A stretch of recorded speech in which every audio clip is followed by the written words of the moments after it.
The Game Social released the new facts about the Nighthaunt the 6th July 2023. Technically, they are not new facts. It's that the Jew take off quite a lot of facts, mainly later about Nagash. So I decided to collect back the facts because they are really scattered along the time and changed quite a lot about the Nighthaunt. So I decided to redo such videos so that I have a start point again about Nighthaunt. So we can begin with the facts. We have, can a unit of Furious use its Sneak Little Devil ability while within 3 inches of a Nighthaunt unit with the Grieving Legion keyword? And they say yes. And I want to remind you that the Grieving Legion has effect, it's that it doesn't let units within 3 inches to make the fallback, so they cannot retreat. So pay attention about such detail because it's quite important. Then, can I use the Mirmurbashi spell leader ability to attempt to unbind a spell that does not specifically choose a unit to target, such as a spell with an aura ability like the Basham Lads, or a spell that causes all units within a range to suffer mortal wounds like the Unleash Storm of Spite? And they say no, because the Mirmurbashi works only when targeted by spells. They are really quite amazing, but pay attention.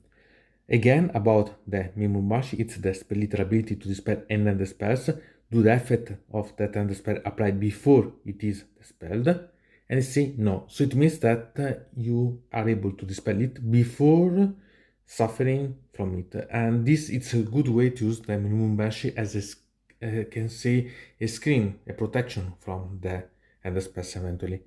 Then we have, if an enemy wizard casts a spell that allows them to pick several targets, such as Comet Skull, and they choose multiple targets fully within 12 inches of a unit of Mirmurbashi, can I roll for the spell leader ability once per target unit?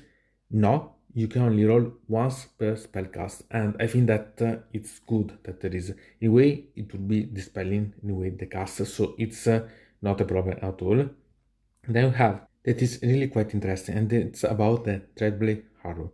So if a Dreadblade Arrow is my army's channel and it uses a command, can I then use the cursor of loyalty to allow it to use the same command again to a different unit? And they say yes, and it's a really great way to make that such unit is even better, because you can, for example, cast 2 commands that can be 2 rallies, can be 2 other things, so it's a way to double the things only for one model, okay, but because it's the other bar that is general, but it's really quite amazing. Then we can see about other things. We have the part about the Ratas. So the first one that we see is the Kurgas Excruciator with the ability empowered through Excruciator. So we had to change the rule to, if this unit is within 12 inches of any terrified unit, subtract 1 from the damage inflicted to a minimum of 1 by each successful attack that targets a friendly Nighthaunt unit wholly within 12 inches of this unit. The same enemy unit cannot be affected by this ability more than once per phase. What really changed about the rule that it's in the Battletoome, it's the fact that the same unit cannot be affected by this ability more than once per phase. So pay attention, still it's really quite useful.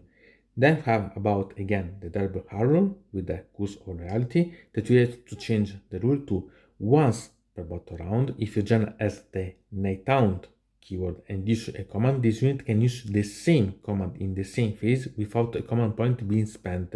If you do so, that command must be received by a friendly Nighthaunt unit. Here you have to pay attention because these go to be combined with the other one that we've seen right before. So pay attention because the cursor of loyalty has been changed and in a really good way. So you can cast really 2 times and not spend even the command point. So quite nice. So at least it's something that it can be working even better. I think that they should have grouped these ones anyway. Then we have about the spirit source, don't worry, that we had to change the rule before you allocated a wound or a mortal wound to a friendly Nighthaunt hero, or instead of making a word roll for a wound or mortal wound that would be allocated to that hero, if any friendly unit with this ability are within 3 inches of that hero, you can roll a dice On a free plus, that wound or mortal wound is allocated to a friendly unit with this ability that is within 3 inch of that hero instead of that hero and cannot be negated. So this it's like having the spiritus become the bodyguards. It doesn't change quite a lot about this. It simply make that is specified that it has to be a friend unit with such ability within 3 inch that it was missing in the original test. It's a simple detail, but it's better to avoid any misunderstanding about. So these are the facts now available about the Nighthaunt. I decided to group them so it's easier finally to see them because they have been really quite scattered and modified along the time.